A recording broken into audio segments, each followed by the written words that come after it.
আমি মোটেও অত সুন্দর দেখতে নই।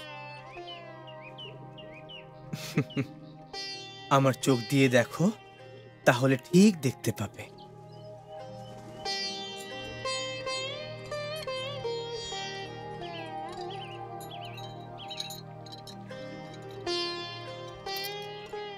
তোমার চোখে আমি এত সুন্দর?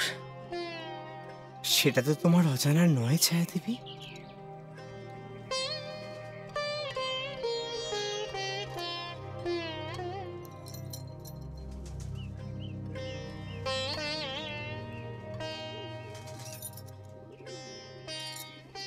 তোমার জন্য একটা মেয়ে পছন্দ করে এলাম।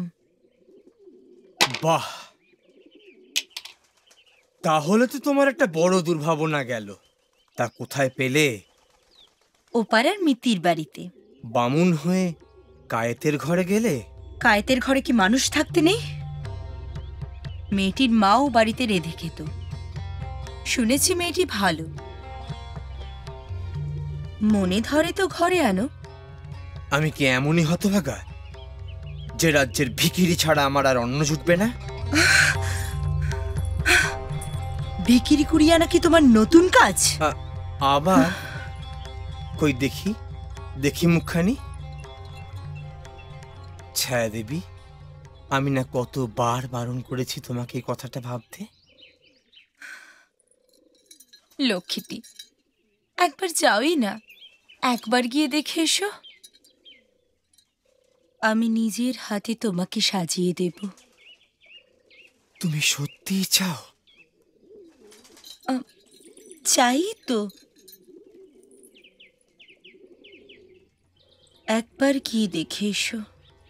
মনে না ধরে তো না বলে দিও, আর ধরে তো। ও ধরবে না, ধরবে না, কখনো ধরবে না। সেটা কি তুমি জানো না? আর ধরে তো? তুমি কি তাতে সুখী হবে?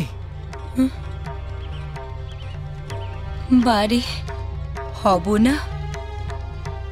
তোমার বিয়ে হবে, তুমি বর বেশে, আর তোমার পাশে। চুপ করো, চুপ করো ছায়াদেবী, একদম চুপ করো।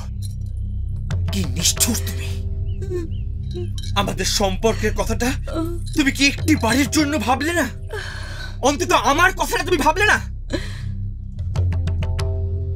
তোমার কথা ভাবি বলেই তো বলছি। বেশ, তাই হবে।